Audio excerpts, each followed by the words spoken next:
The Crusaders captured Jerusalem in 1099 after a month-long siege.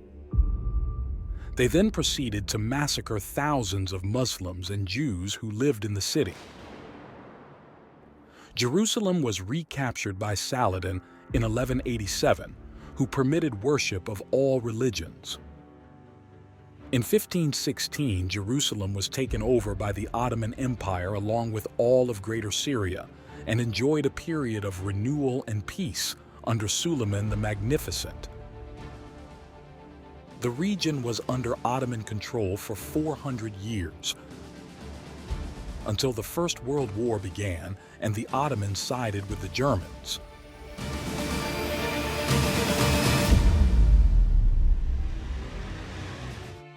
The McMahon-Hussein Correspondence was a series of letters exchanged during World War I between the British High Commissioner to Egypt, Lieutenant Colonel Sir Henry McMahon, and the Sharif of Mecca, Hussein bin Ali.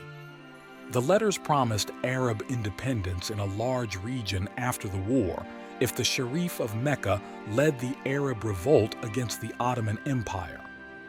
The main reason for this deal was to counter the Ottoman call for jihad against the Allies and to secure the loyalty of the 70 million Muslims in British India, especially those in the Indian Army who fought in various fronts of the war. The region of Arab independence was to be in the limits and boundaries proposed by the Sharif of Mecca. The Arab revolt against the Turks started officially in Mecca on the 10th of June 1916. The Sharifian army, led by Hussein and the Hashemites with the support of the British military's Egyptian Expeditionary Force, managed to drive out the Ottoman forces from most of the Hejaz and Transjordan. Meanwhile, the United Kingdom and France signed a secret treaty in 1916 called the Sykes-Pico Agreement, with the approval of the Russian Empire and the Kingdom of Italy, to divide the Ottoman Empire into their respective zones of influence and control after the war. The treaty gave the UK control of what is now southern Israel and Palestine, Jordan and southern Iraq, and a small area that included the ports of Haifa and Acre to access the Mediterranean. France got control of southeastern Turkey, the Kurdistan region, Syria, and Lebanon. The Palestine region, which was smaller than the later Mandatory Palestine, was to be under an international administration.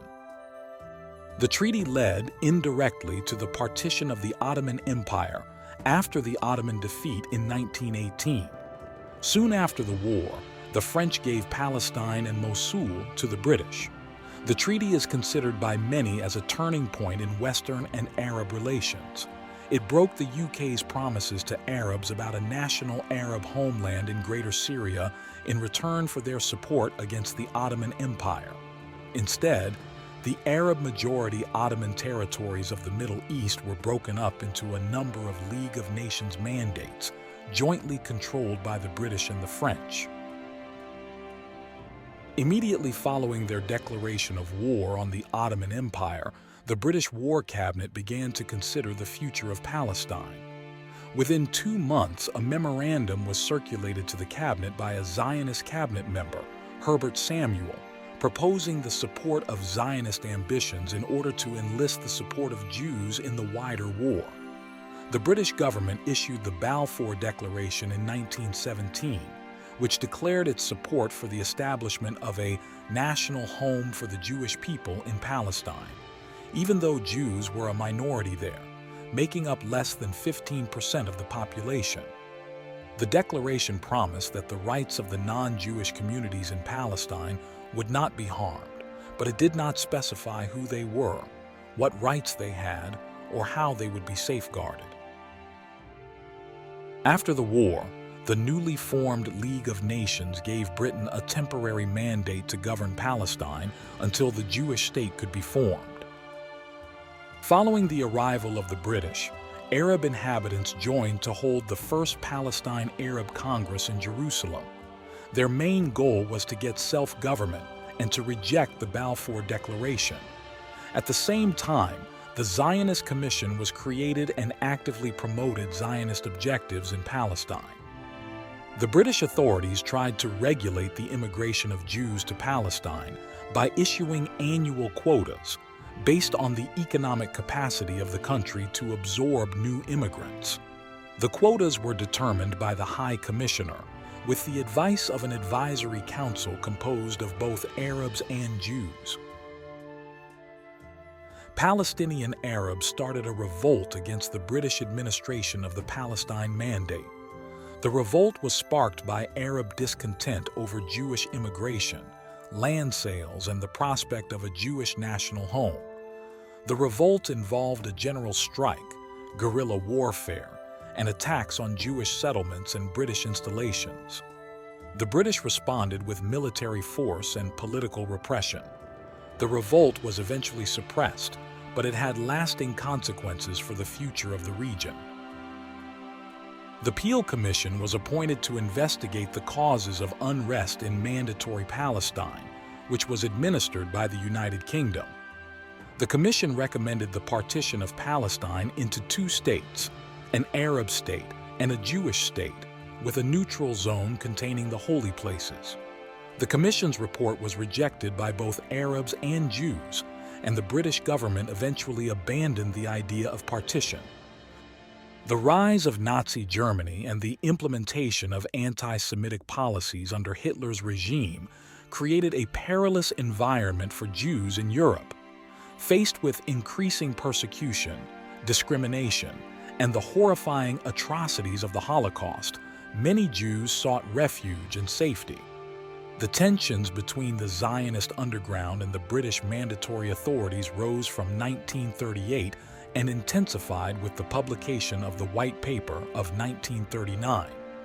The paper outlined new government policies to place further restrictions on Jewish immigration and land purchases, and declared the intention of giving independence to Palestine, with an Arab majority, within 10 years. The British immigration policy provoked the opposition and resistance of the Zionist movement, which aimed to establish a Jewish state in Palestine. Zionist groups such as the Irgun and the Lehi resorted to violence and terrorism against the British targets and personnel, as well as Arab civilians and Jewish collaborators. These groups formed the Jewish insurgency in Mandatory Palestine, which lasted from 1944 to 1948. Some of the most notorious attacks of the Jewish insurgency were the assassination of Lord Moyne, the British minister for the Middle East, the bombing of the King David Hotel, the headquarters of the British administration in Jerusalem, and the hanging of 2 British sergeants in 1947 in retaliation for the execution of 3 of their members. The United States, which emerged as a superpower after the war, supported the Jewish immigration and the partition of Palestine into 2 states, an Arab state and a Jewish state. The U.S. President Harry Truman, backed by the American Congress, insisted on unrestricted Jewish migration to Palestine in 1945. The Arab League, which was founded in 1945 by Egypt, Syria, Transjordan, Iraq, and Lebanon, formed an Arab Higher Committee for Palestine, rejected the partition plan, and threatened to wage war against the Jewish state. The British government finally decided to withdraw from the territory and to refer the problem to the United Nations, which proposed the partition of Palestine into 2 states in 1947.